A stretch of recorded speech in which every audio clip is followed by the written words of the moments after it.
Hello everyone, आप लोग का स्वागत है हमारे इस यूट्यूब चैनल पे।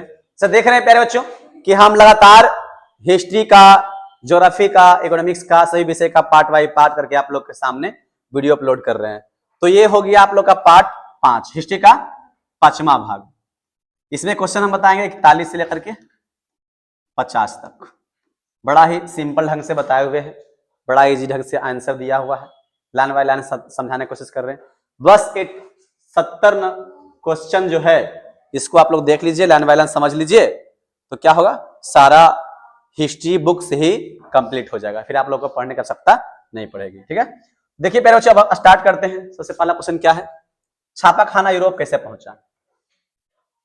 छापा खाना मतलब होता है क्या, पेपर पर जो शब्द लिखे गए यूरोप कैसे पहुंचा। छापा खाना मतलब प्रिंटिंग प्रेस जो सबसे पहले चीन में विकसित हुआ, सबसे पहले चीन में। और चीन ऐसे ही बड़ा ही विकसित राष्ट्र है ना। अभी दुनिया की बात किया जाए तो अमेरिका, चीन, यह दोनों में विश्व में टक्कर चलता है। तो चीन में सबसे पहले क्या हुआ, छापा खाना हुआ। वहां लकड़ी पर नक्काशी करके छपाई की गई, लकड़ी पर क्या किया गया, नक्शा बनाकर क्या किया, छापना शुरू किया गया। फिर यह कला एशिया से अरब देशों पहुंची। फिर एशिया, एशिया में पड़ता है ना, चीन कहाँ पड़ता है, एशिया में। भारत कहाँ पड़ता है, एशिया महादेश में। एशिया से फिर अरब देशों में पहुंचा और वहां से यूरोप तक फैला। अरब देशों में पहुंचा और अरब से क्या हुआ, यूरोप तक फैल गया। तो सबसे पहले चीन से शुरू हुआ, छपाई हुआ, छपाई होने के बाद कहां पहुंचा, अरब देश। अरब देश से क्या पहुंचा, यूरोप में। जोहान्स गुटेनबर्ग ने 15वीं शताब्दी में धातु की अक्षरों वाला आधुनिक छापाखाना बनाया। छापाखाना कौन बनाया, गुटेनबर्ग, जोहान्स गुटेनबर्ग ने 15वीं शताब्दी में। इससे किताबें जल्दी और सस्ती बनने लगी, शिक्षा का प्रसार हुआ। जोहान्स पर निर्माण किया और इससे क्या हुआ, किताब जल्दी बनना शुरू हुआ और शिक्षा में क्या हुआ, सहायता मिलना चालू हुआ। मुख्य बिंदु उत्पत्ति चीन में हुआ, अरब देशों से होकर यूरोप पहुंचा। गुटेनबर्ग ने आधुनिक प्रेस बनाई, शिक्षा और ज्ञान का क्या हुआ, प्रसार होना शुरू हुआ। ये सब चीजें है, छापाखाना यूरोप कैसे पहुंचा। देखिए अगला क्वेश्चन क्या है, असलम पद्धति। बड़ा ही देखो, ये सब क्वेश्चन क्या है, बड़ा इंपॉर्टेंट क्वेश्चन है। असलम पद्धति की शुरुआत कैसे हुआ, असलम है क्या, असलम है क्या। अब हंसेगी तो पढ़ कैसे पाएगी, देखो ध्यान दो इधर। असलम है क्या, असलम के बारे में समझना है। तो देखिए, जब बड़े बड़े कंपनियां जब भारत देश में आए क्या, व्यापार करने के लिए, जब बड़े बड़े कंपनियां भारत देश में व्यापार करने के लिए उद्देश्य से आए, तो क्या हुआ, तो मजदूर लोग गांव छोड़कर शहर में रोजगार के लिए आना शुरू कर दिए। मजदूर लोग शहर में आने लगे और शहर में क्या हुआ, लोग आकर के बसने लगे और फैक्ट्रियों में, कंपनियों में काम करने लगे। फैक्ट्री कंपनी के जो अगल बगल रहने लगे, झोपड़ी बना करके, वहां गंदगी बहुत फैलने लगा, कल कारखाने का धुआं, कचड़े सब थे, और उसी के बीच वो लोग रहने लगे। वही होता स्लम। बड़ा कंपनी आया, उद्योग खोला, कंपनी निर्माण किया और लोग गांव से आकर शहर में रहने लगे और गंदगी के जगह में भी रहने के लिए शुरू कर दिए। वही हुआ असलम। ऐसे हुआ असलम पद्धति की शुरुआत। तो ये कहता है असलम पद्धति की शुरुआत कैसे हुई। असलम पद्धति की शुरुआत औद्योगिक क्रांति के बाद हुई। औद्योग जब होना शुरू हुआ, लगना शुरू हुआ, तो जब गांव से लोग काम की तलाश में शहरों की ओर आए, तब अधिक भीड़ के कारण रहने की जगह कम पड़ने लगी। मजदूर वर्ग ने कारखानों के पास छोटे गंदे तंग इलाकों में रहना शुरू किया। इन्हें ही असलम कहा गया। यह गरीबी, अस्वच्छता और बेरोजगारी का प्रतीक बन गया, है ना। मुख्य बिंदु क्या है इसका, औद्योगिक क्रांति के बाद शुरू हुआ। काम की तलाश में लोग शहर में पलायन करने के लिए चालू किया, तभी हुआ। मजदूर झोपड़ी असलम कहलाई, झोपड़ियां जो बनाई, गंदगी और गरीबों का वो केंद्र बन गया। इस प्रकार से एक क्वेश्चन था। ठीक है, आगे क्या है, यूनानी स्वतंत्रता आंदोलन का सचित्र विवरण दे। यूनानी स्वतंत्रता आंदोलन, यूनानी स्वतंत्रता आंदोलन 1821 से 1829 तुर्की शासन उस्मानी साम्राज्य के खिलाफ हुआ। यूनानी स्वतंत्रता आंदोलन, यूनान के लोग बड़ा बुद्धिजीवी कहलाते थे, वहां बहुत साहित्यकार मिलते हैं यूनान देश में, लेकिन वहां भी आंदोलन हुआ, तुर्की शासन के खिलाफ हुआ। यूनान के लोगों ने स्वतंत्रता के लिए विद्रोह किया, उनको स्वतंत्रता चाहिए थी, लोक शासन चाहिए था।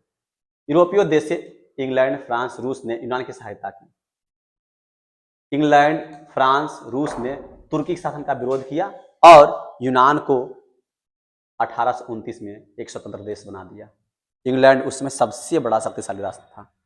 इंग्लैंड सबको गुलाम बना लिया था, यहाँ तक कि अमेरिका को भी गुलाम बना लिया था इंग्लैंड। तो वो सब सपोर्ट किया किसको? यूनान देश को, और तुर्की शासन से आजाद दिलाया और एक स्वतंत्र राष्ट्र के रूप में वो उभर के आया। यह आंदोलन यूरोप में राष्ट्रवाद के प्रसार का प्रतीक बना। राष्ट्रवाद की भावना बढ़ी। राष्ट्रवाद तो बताएं, देश के प्रति लगाव, देश से प्यार, वही होता राष्ट्रवाद। मुख्य बिंदु 1821 में आरंभ हुआ। तुर्की शासन के खिलाफ संघर्ष हुआ, यूरोपीय देशों की मदद मिला। 1829 में यूनान एक स्वतंत्र राष्ट्र क्या हुआ? घोषित हुआ, बना। ठीक है। न्यूनतम मजदूरी कानून कब पारित हुआ? इसका उद्देश्य प्रकाश डालना। अरे समझना, न्यूनतम मजदूरी कानून है क्या? ये है क्या चीज न्यूनतम मजदूरी? जब बड़े बड़े उद्योगपति, बड़े बड़े उद्योग दूसरे देश से आकर के हमारे देश में उद्योग खोल दिए, कंपनियां खोल दिए, तो उसमें काम करने वाले मजदूरों को सही ढंग से वेतन नहीं मिल रहा था। भाई उतना पैसा भी कंपनी उसको नहीं देगा जिससे उसका निजी जरूरत पूरा हो जाए, तो कैसे लोग रहन सहन हो पाएगा?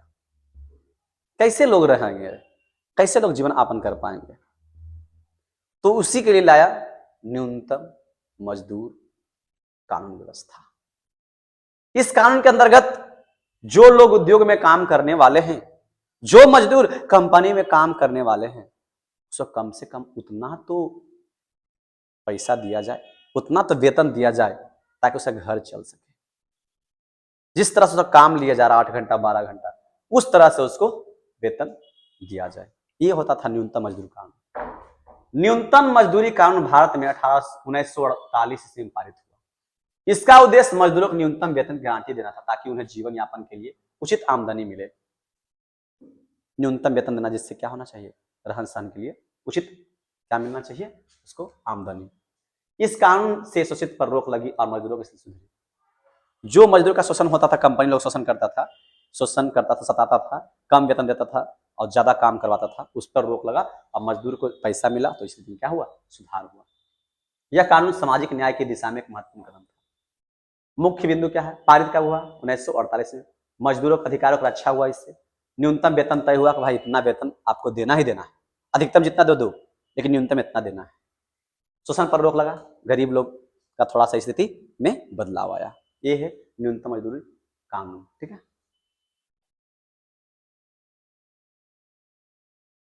नापाक और एजेंट ऑरेंज। नापाक और एजेंट ऑरेंज एक हिस्ट्री चैप्टर 3 से लिया गया है।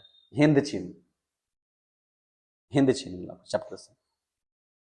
अमेरिका ये सब का उपयोग किया। नापाक एजेंट और एक प्रकार का हथियार था, रासायनिक हथियार। अमेरिका पता है दूसरे देश लड़ने के लिए तरह तरह का हथियार बनाता था, तरह तरह का हथियार बनाता था।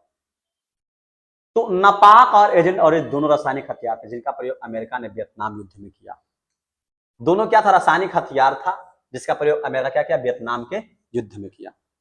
नापाक एक आग लगाने वाला पदार्थ था जिससे जमीन और लोगों को जलाया जाता था। नापाक क्या था? एक आग लगाने वाला पदार्थ था। अगर जो किसी व्यक्ति पर फेंक दिया तो उसके त्वचा में चिपक जाता था और त्वचा जलने लगता था। जब वियतनाम से युद्ध किया अमेरिका, तब वियतनाम के सेना पर वही औजार फेंका, नापाक को। व्यक्ति पर फेंक देता था और उसका त्वचा में सट गया और पूरा त्वचा को जला देता था। सोच लो कितना भयानक दृश्य होगा और कितना मतलब कि भयानक स्थिति होगा उस समय। एजेंट ऑरेंज पेड़ों को नष्ट करने वाला रासायनिक पदार्थ था जिससे खेत बर्बाद हो गए। इसका प्रयोग मानवता के लिए घातक सिद्ध हुआ। एजेंट ऑरेंज क्या था? अगर जो पेड़ पर फेंक देता था ना, पेड़ पर उसको, तो पेड़ झुलस जाता था, पेड़ जल जाता था। ना खतरनाक। ये दोनों हथियार से पेड़ पौधा का तो बर्बादी किया जो किया, और साथ में मनुष्य का को भी उससे काफी हानि हुआ। त्राहिमाम मच गया वियतनाम। ऐसा अमेरिका किया। मुख्य बिंदु देखते हैं। वियतनाम युद्ध में इसका प्रयोग हुआ। नापाक आग लगाने वाला पदार्थ था। एजेंट ऑरेंज पेड़ों को नष्ट करने वाला था। पर्यावरण और लोगों का दुष्प्रभाव भी देखने को मिला इसका प्रयोग करने से। समझ में आ रहा ना? आया क्या है? साइमन कमीशन पर संक्षिप्त टिप्पणी लिखे। साइमन कमीशन, साइमन कमीशन आया था भारत में, क्यों? साइमन कमीशन क्या है? तो साइमन कमीशन एक भारत में आया था, ब्रिटिश सरकार का एक समूह था जो भारत में आया था संविधान की समीक्षा करने के लिए। भारत जब स्वतंत्र हुआ तो उसमें संविधान लिखा गया, संविधान बना, लेकिन जब संविधान का निर्माण हो रहा था उस समय साइमन आया कि भारत का संविधान किस ढंग से बन रहा है उसकी समीक्षा करने के लिए, उसको देखने के लिए। उसी समय लगा था साइमन गो बाइक का नारा। वही साइमन कमीशन 1927 से ब्रिटिश सरकार द्वारा भारत के संवैधानिक सुधारों की समीक्षा करने के लिए भेजा गया था। इसमें कोई भारतीय सदस्य नहीं थे, जिससे देश में विरोध शुरू हुआ। हर जगह नारा लगा साइमन गो बाइक। यह विरोध भारत की एकता और राष्ट्रवाद का प्रतीक बना। साइमन कमीशन में कोई भारतवासी नहीं था, वो भारत के लिए संविधान बनाने के लिए आए थे, ब्रिटिश सरकार के द्वारा भेजा गया था। अब अंग्रेज आकर के भारत देश कैसे चलेगा, उसका संविधान बनाएगा, ये भारत वाला को मंजूर नहीं था।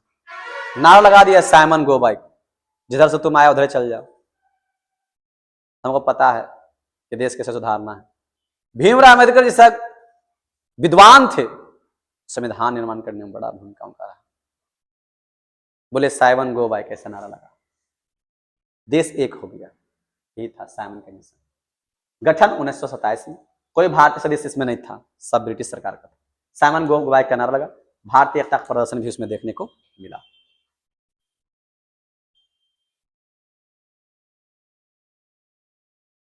घरेलू और कुटीर उद्योग को परिभाषित कीजिए। घरेलू और कुटीर उद्योग, घरेलू उद्योग वे उद्योग है जो छोटे पैमाने पर घरों में चलाए जाते हैं।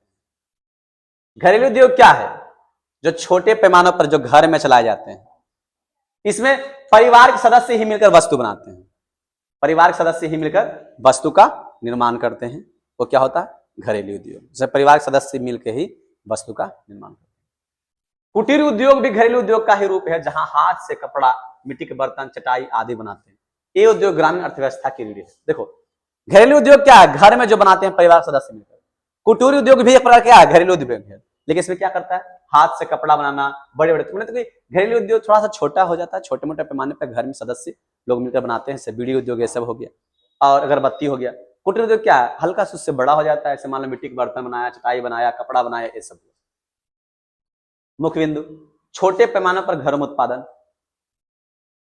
परिवार आधारित उद्योग, हाथों से वस्तुएं बनाती है, ग्रामीण आजीविका का बहुत बड़ा साधन है। छोटे छोटे उद्योग बना करके, छोटे छोटे उद्योग चला करके लोग क्या करते थे? अपना जीवन यापन करता है।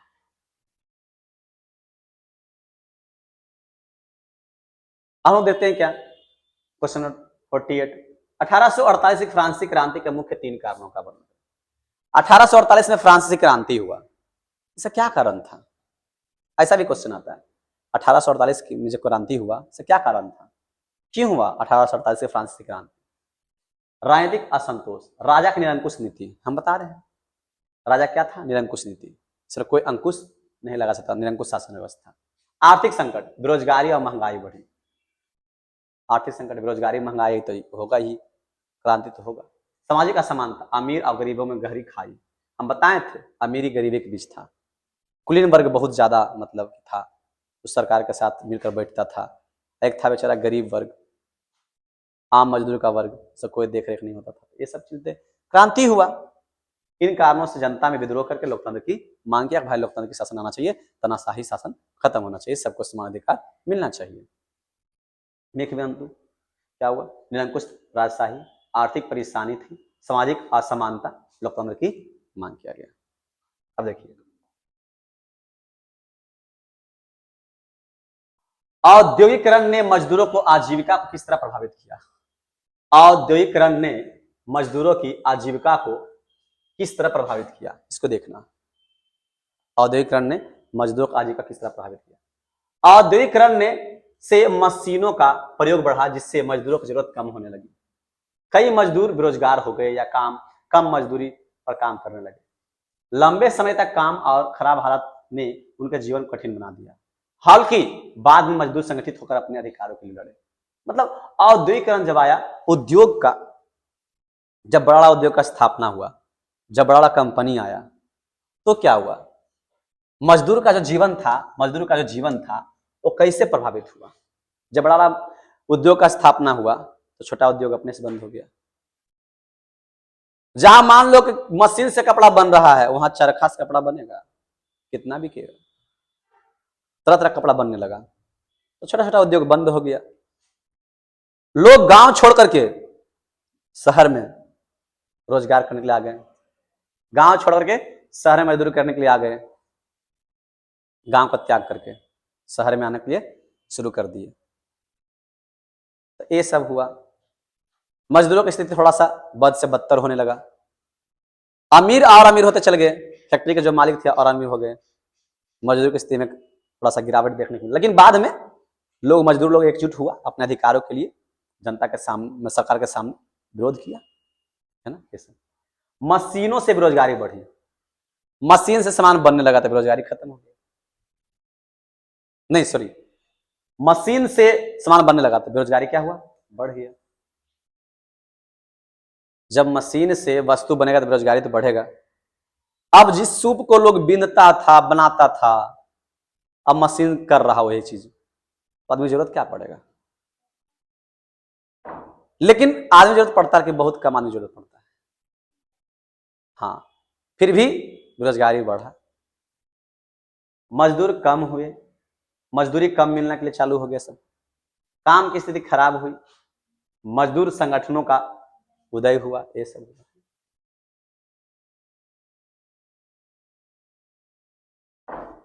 बड़ा अच्छा क्वेश्चन है, क्वेश्चन आता है, यूरोपीय इतिहास में घेटो का क्या अर्थ है। घेटो वह इलाका था जहां किसी विशेष समुदाय, विशेषकर यहूदी को अलग थलग रखकर बसाया जाता था। यूरोप में यहूदी लोगों को शहरों के बाहर या एक निश्चित हिस्से में रहने के लिए मजबूर किया गया, उन्हें बाकी समाज से अलग रखा जाता था और कई अधिकार नहीं दिया जाता था। यह भेदभाव धार्मिक असहिष्णुता और असमानता का उदाहरण था। यूरोपियों में, यूरोप देश में एक समुदाय था, यहूदी समुदाय, यहूदी समुदाय था यूरोप में, और यहूदी समुदाय को लोग क्या करता था, एक अलग जगह पे रखने के लिए मजबूर करता था। वही समुदाय को लोग घेटो कहते थे, घेटो उसी के लिए प्रयोग किया गया। यहूदी समुदाय उसको कहता था, उसको अलग रखा जाता था, शहर के हिस्से से बाहर रखा जाता था, उसको विशेष अधिकार भी नहीं दिया जाता था, उसके साथ भेदभाव किया जाता था, उसके साथ अत्याचार किया जाता था, वही घेटो कहलाता, वही घेटो। मुख्य बिंदु, घेटो यहूदियों की अलग बस्ती थी, सामाजिक भेदभाव का प्रतीक था, धार्मिक असहिष्णुता का उदाहरण था, यूरोप में असमानता का प्रतीक था। तो प्यारे बच्चों, इस प्रकार से ये जो 50 क्वेश्चन है कंप्लीट हुआ, और हम 1 से लेकर के 50 तक लाइन बाय लाइन सारा क्वेश्चन को कंप्लीट कर दिए, और पार्ट बाय पार्ट दिए हैं, part 1, part 2, part 3, part 4, part 5। Part 1 में 1 से लेकर के दिए 10 क्वेश्चन, फिर इसमें 11 से लेकर के 20 क्वेश्चन, फिर 21 से 30 क्वेश्चन, फिर इसमें 31 से 40 क्वेश्चन, फिर इसमें हो गया 41 से 50 क्वेश्चन। इस प्रकार से क्या हुआ, पूरा पार्ट बाय पार्ट क्या कर दिए, कंप्लीट कर दिए। तो मेरे बच्चों, सारा क्वेश्चन को आप लोग को लाइन बाय लाइन देखना है, लिखना है, जो कि एग्जाम के दृष्टिकोण से बहुत इंपॉर्टेंट है। और अगर जो आप मेरे वीडियो से फर्स्ट बार जुड़े हैं, तो इस सारा वीडियो क्लास 10 का, क्लास 12 का सब वीडियो जो है, इस जो वीडियो है इसके डिस्क्रिप्शन दिया गया, जाकर देख सकते हैं। और चैनल पर नए हैं तो प्लीज चैनल को सब्सक्राइब कीजिए, वीडियो को शेयर कीजिए, ताकि आप लोग से हमको मोटिवेशन मिले और मैं आप लोग के नए नए कंटेंट और नए नए वीडियो इस तरह से लेकर के आऊं, जो एग्जाम के दृष्टिकोण से बहुत ही महत्वपूर्ण होगा। धन्यवाद।